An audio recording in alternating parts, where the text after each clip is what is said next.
There's something so permanent and so magical about seeing these images in print. I feel like most of my clients are just speechless when they get that album in hand.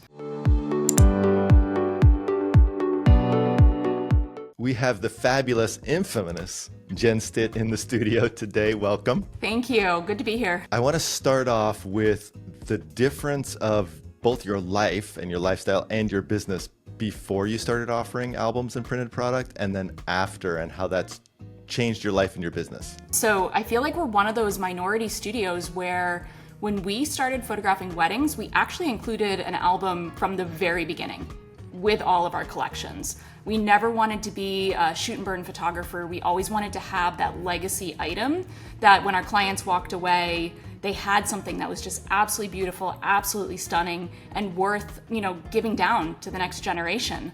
So I don't think there's a major difference. I feel like over the years we've upgraded and had better quality albums. I'm really excited that our albums are now back here in the US. We're using a US album company now, and they're just absolutely beautiful and stunning.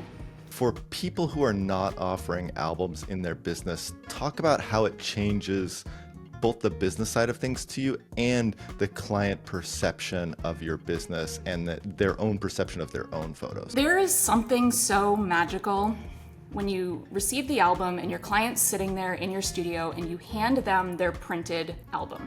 We are so used to, as people, looking at things digitally anymore on, a little tiny screen. And to see their images in print, to see them, 24 inches wide and 12 inches tall, and just this huge image that tells a story from their wedding day or their event, I feel like most of my clients are just speechless when they get that album in hand. There's something so permanent and so magical about seeing these images in print. And a lot of these people grew up looking at like little tiny 4x6 prints in like their parents' albums and stuff, but we went away from that when we were reaching like teenagers and everything like that. So to go back and have this like twist of this little childhood like nostalgia of seeing yourself in print and being able to picture yourself sitting down with your own kids or your future kids or your nieces and nephews or your dogs, it's just so wonderful. There really is nothing like it in any other part of the business.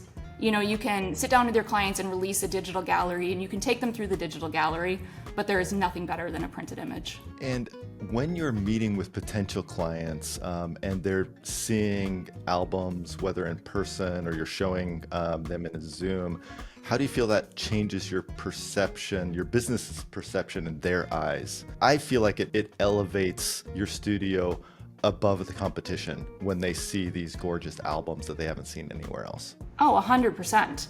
When we were doing wedding shows and we would have this huge 20-foot booth, we'd have 20 feet of table space and we would bring, 15 albums with us, 15 sample albums, and we would have them all laid out and everything like that.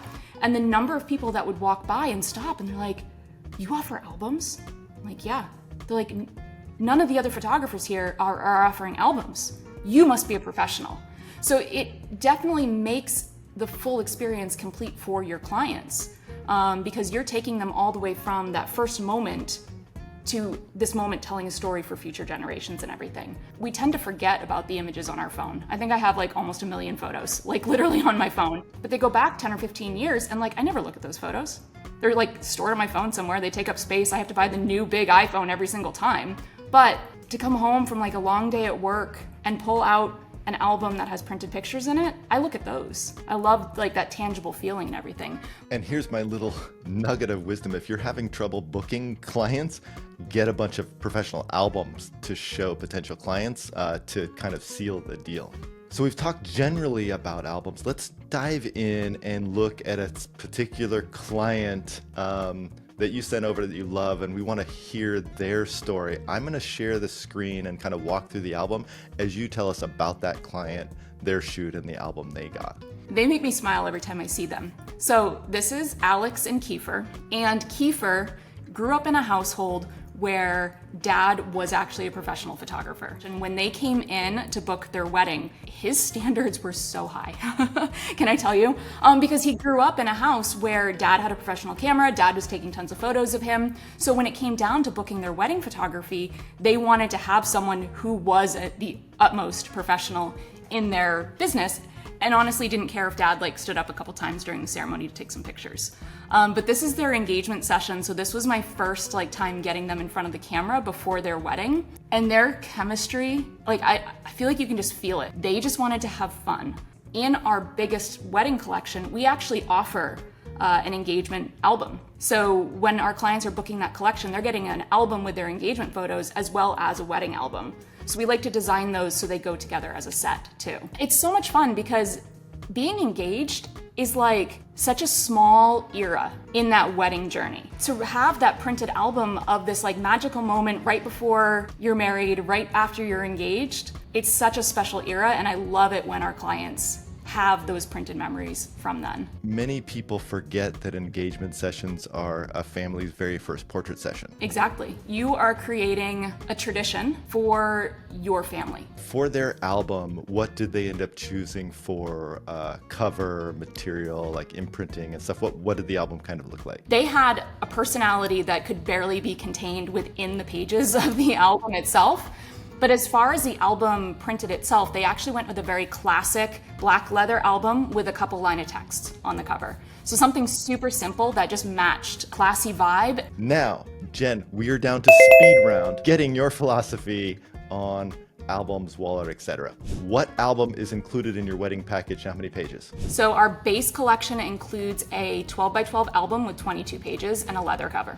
Perfect. What album size is your client's favorite? Used to be a panoramic album, but is now, I call it a storybook album, and I think it has to do with everyone's love of fairy tales from being a kid. So the 11 by 14 tall, skinny storybook style. Wonderful. And on average, how many pages are people getting in their wedding album? I would say on average, my clients do between 40 and 60 pages. Wonderful. What is more popular, and this will help people order sample albums, leather or fabric materials right now? I think it's super important to have a very classic leather, black leather album with 2 lines of text on the cover. It's super safe, and everyone is going to love that. Awesome. Okay, and for your albums, do you price per page or by image? So we price per page. What is your best-selling product outside of albums? So our best-selling product outside of albums, we offer these little tabletop canvases, metals, and acrylics. Okay, when you're showing a slideshow to your clients, is it just images or just the album design or a mix? It is a mix of both. So typically I will do a slideshow of the photographer's favorites images, and then I will go in and show them a wedding album that I've pre-designed for them. So it's a little bit of both. All right, and so when you are showing clients the album design, are you proofing those albums in person with them, like in Zoom or in person, or are you using online design proofer? We do a combination of both. I have very high-touch clients, some of them, and then I have others that they like their own time and they don't like to be told what to do. I have a combination of both. If you were going to give one piece of advice to photographers who are not offering albums, where do they start? So if you are not offering albums, start safe with that 10 by 10 or 12 by 12. I say bigger is always better. So I like nice large albums. It will set you apart from all the other studios because people kind of go safe with like an 8 by 8 or a 10 by 10. So jump right into that 12 by 12. And then choose a session or choose a client that you have a lot of passion for. Something that you can tell a story on every page of that album. But you want to be able to have a connection with every part of that story. And you want to make sure you're designing a nice, full story from start to finish for that sample album. Don't cop out on those pages. Thank you for coming today. And everybody give a huge thanks to Jen, and be sure to click subscribe so you see more of these. I'm Jen Stitt, and that's my story.